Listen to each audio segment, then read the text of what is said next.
BC political front chairman Balagoni Balaraju Goud గారు, నాతో పాటు ఈ కార్యక్రమంలో పాల్గొంటున్నటువంటి మీ అందరికీ కూడా పేరు పేరున హృదయపూర్వక నమస్కారాలు. ఇప్పటికి మేము దాదాపు పెద్దపల్లిలో సభలో పాల్గొనడం జరిగింది. ఇది నేను ఈ రెండవ సభ. అద్భుతంగా అక్కడ కూడా ర్యాలీ గీలి బ్రహ్మాండంగా జరిగింది. ఇక్కడ కూడా ఏంటంటే ఇది ఏదో తక్కువ జనం రావచ్చు కానీ వచ్చిన వాళ్ళంతా కూడా నాయకత్వం ఎక్కువ రావడంతో ఇక్కడ అంతా కూడా నాయకులే కనిపిస్తా ఉన్నారు. భోజనం కూడా చేసిరు కాబట్టి ఇప్పట్లో ఏం బోరు వీళ్ళు గట్టిగానే ఉంటారు అనేది నాకు అనిపిస్తా ఉంది. కాబట్టి నాయకత్వం వచ్చింది. వీళ్ళని తక్కువ అంచనా వేయడానికి వీల్లేదు. ఇంతకుముందే మా దుర్గయ్య గౌడ్ గారు చెప్పినట్టుగా ఇది మానుకోట అంటే మామూలు కోట కాదు, ఇది పెద్ద కోట. ఎందుకంటే దొరలు భూస్వాములు ఎంతో మంది రెడ్లను ఎదిరించినటువంటి కోటలో చైతన్యం ఎక్కువ ఉంటది. మహాశక్తి అద్భుతంగా పనిచేయడానికి అవకాశం ఉంటది. ఎందుకంటే ఇక్కడ రిజర్వేషన్ ఏంటంటే చాలా మంది ఎందుకంటే నిరాశ నిస్పృహతో ఉండడం ఏంటంటే ఇక్కడ ఎంపీ రిజర్వేషన్ ఉంది, ఎస్టీ ఎమ్మెల్యే రిజర్వేషన్ ఉంది, మా డోర్నకల్లు కూడా రిజర్వేషన్. ఎవరి కోసం వాస్తవానికి మేము ఉన్నాం. మా డోర్నకల్లు గొలచర్ల, మాది డోర్నకల్లు మండలం.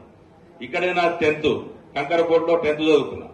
ఎందుకంటే ఎస్ఎఫ్ఐ స్టూడెంట్ గా ఏదో లెఫ్ట్ ఐడియాలజీ తోటి ఇక్కడ పనిచేసుకుంటూ ఉన్నాం. కాబట్టి ఏదో కార్యక్రమాల ద్వారా స్టేట్ సెంటర్కి పోయి అక్కడే ఉంటా ఉన్నాం హైదరాబాద్ ఆ ప్రాంతంలో.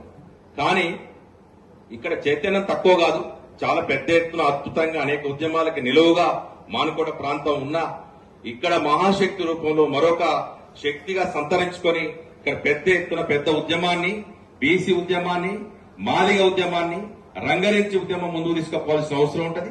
ఇక్కడ బీసీలు బలంగా ఉన్నారు, మాదిగలు ఇంకా అద్భుతంగా చాలా పెద్ద ఎత్తున చాలా తెలుసు. ఇక్కడి నుంచి మొదలు పెడితే గుమ్మనూరు దాదాపు మన జామలపల్లి దానికి కూడా మాదిగా కోటలు ఇక్కడ పెద్ద ఎత్తున ఉంటాయి. కానీ ఇక్కడ గుర్తింపు లేక చాలా వెనకబడిపోయి కొద్ది మంది మాలల చేతుల్లోని గుత్తాధిపత్యం ఈ ప్రాంతంలో కూడా మోత్పిల్లన్న చెప్పినట్టుగా మొత్తం మాదిగలకి ఇక్కడ కూడా అన్యాయం జరుగుతా ఉంది. ఎవరనంటే జనరల్ గా ఏంటంటే మాలలు మాటకారులు ఉంటారు, కొంత భూస్వామ్య స్వభావం ఉంటది, రెడ్లకి అగ్రకులాలతో తొత్తులుగా అక్కడ వ్యవహరిస్తా ఉంటారు. వాళ్ళ మాటకారితనంతో ఇక్కడ ఈ ప్రాంతంలో పెద్దలుగా రాజకీయంగా అనేక వాటిని కబ్జా చేసుకుని వాళ్ళకి గుత్తాధిపత్యంగా ఉన్నటువంటి ప్రాంతంలో మూగజీవులు పాపం మాదిగల్ని ఏంటంటే ఇక్కడ అగ్ర కులాల వాళ్ళు ఉపయోగిస్తూ ఉంటారు. ఇక్కడ అన్ని కులాలలో మాదిగల్ని వాడుకోవడంతో రాజకీయంగా ఈ రిజర్వేషన్లు వారు దొబ్బిపోతా ఉంటే ఇక్కడ ఓటు చేసే యంత్రాలుగానే మాదిగల్లు ఉన్నారు. బీసీలు కూడా అదే పరిస్థితి ఉంది. జనరల్ కోటాలు వేస్తే చట్టసభల్లో ఇక్కడ రెడ్లతోటి, ఎలమలతోటి, బ్రాహ్మణులతోటి, కంబాలతోటి పోటీపడి ఈ చట్టసభల్లో పోవాలంటే ఎట్లా పోవాలి చెప్పండి. ఓటుకి ఎంఆర్పీ ఎప్పుడో కేసీఆర్ ఎంఆర్పీ తీసేసాడు, దాన్ని రేవంత్ రెడ్డి కూడా ఎంఆర్పీ తీసేసి ఇష్టం వచ్చినట్టు ఓటును అమ్ముకోవచ్చు, ఎంతకైనా అమ్ముకోవచ్చు అనేటువంటి ఎంఆర్పీ ఉంటే ఒక రేటు ఉండేది. ఓ 500కో 1000కో కొనుక్కోవచ్చు అని. ఇక్కడ ఇప్పుడు ఎస్సీలకు రిజర్వేషన్ ఉంది కాబట్టి అందులో మానవులు రిజర్వేషన్ పొందుకుపోతా ఉన్నారు. పాప మాదిగలకు అన్యాయం జరుగుతుంది.